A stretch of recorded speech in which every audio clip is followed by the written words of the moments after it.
All right, so it is time to address the elephant in the room. Mixtella, welcome in. Thank you for your density contribution. We knew it was coming. Joke or not joke, it's always good to hear it. So here's the thing. So last week, Gene gave us this video with this gobbledygook in the highlighted section. If you'd like to check it, it is I can science that 8 inches per mile squared dash part two. And he proffered this as proof that you could use a parabola to draw a circle. I'm going to give Gene 3 wins if he shows up. First win Gene's going to get is that I'm going to admit I was wrong about something. The second win Gene's going to get is that he and I will agree on something. And then the third win Gene can have is he can take from start to finish. We will ask questions for clarification only. From start to finish, an observation he has that he has applied his formulas to and how he applies those formulas to deduce that the curvature is missing. So he gets the full gambit. He gets to hear me say I was wrong about something. We get to agree on something, and he can present his case from start to finish to walk us through his process to see exactly how it goes. Until he shows up, we're just going to shit on him. So here we go. We were very confused because at the end of this gobbledygook, there's this little expression here that says c squared over 2r, which we took to mean a pi ratio that was factored out of canceling out variables between the equation for a arc length and the equation for a circle. Turns out that's not true. I was wrong. I will need to head out soon, Okay. but I will say thanks for having me on and everything. It was fun letting me again Of talk course. about neutrinos and everything. Of course. So I'll be seeing you around. Thank you very Thanks for much. coming. We'll talk later. Thank you. Catch you in a bit. So, C in this regards is actually a chord length. And that, he has been shouting the word chord length all week. I wonder why. Maybe damage control. The problem with this argument is that he never once calculated chord length. When asked what we were testing, he would say something that is 60 miles away and then apply an 8-inch formula to that distance. The problem there is that 60-mile distance is A. See the A on the bottom right image? That's 60 miles there. C in that situation would actually be 59.95 miles away. And he wasn't plugging 59.95 into his equation. He was plugging 60 in, which means he was using the arc length as an approximation for the chord length. And that therein was the confusion, because he was arguing that applying a parabolic formula to the arc length could get you a circle, which it cannot, for obvious reasons, right? In the bottom right image, that is not a right triangle. Right triangles can't have a curved side. So a squared plus b squared is not going to equal c squared in that situation. Or in that occasion, it's h squared plus yellow squared equals a squared. That's not true for that situation because it's not a straight line. But for chord length, h squared plus yellow squared will equal c squared. But here's the further problem.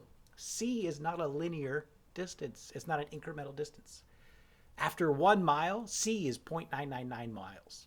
After 2 miles, C is 0.998 or 1.998 miles.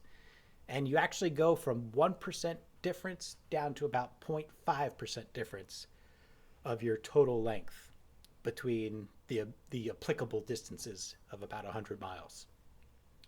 So, not only is the 8-inch equation an approximation, but it's also rounded from the actual 8.0024 mathematical proof. So he's using an approximation of an approximation, and then he's applying a further approximation of the arc length being close to, but not exactly, the chord length. And here's what's amazing about all of this. None of it matters. Because whether you use chord length, arc length, anything at all, they are all approximations and not for the reason Gene thinks. Gene thinks chord length is exact, and it is exact. Exact for H, but it is not exact for the observer height. Let's take a quick look at it. The only equation that will ever actually work properly, exactly, that's the Earth curve calculator here. Let's take a look at the math. Can anyone tell me the difference between this H1 and this H1? Anyone in chat?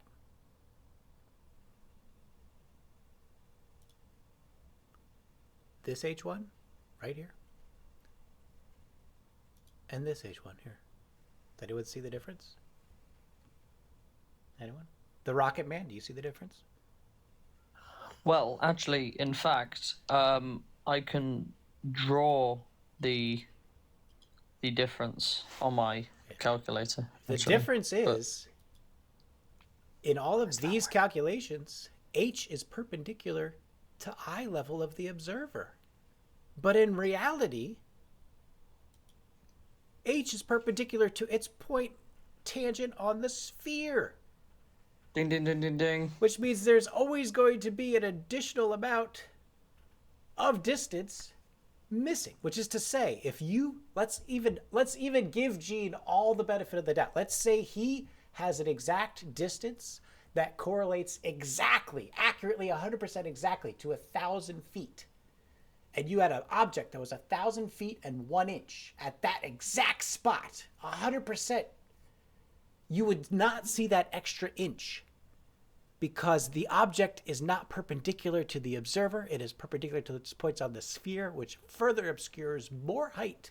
And that is why it doesn't matter what equation you use, whether you're using arc length, chord length, peak to peak, whatever, it is all wrong as mathematically you are concerned. They are all approximations, accurate approximations. They're very close, but they are all approximations because they're not factoring in the fact that the two H's are perpendicular to their points on the sphere, which adds more height. And that is why we will go back again and say it is the wrong equation. It's an approximation. If you're building a fence, if you're trying to run a zip line from your house to the neighboring peak up on the hill, 8 inches per mile is perfectly fine to use. Go right ahead.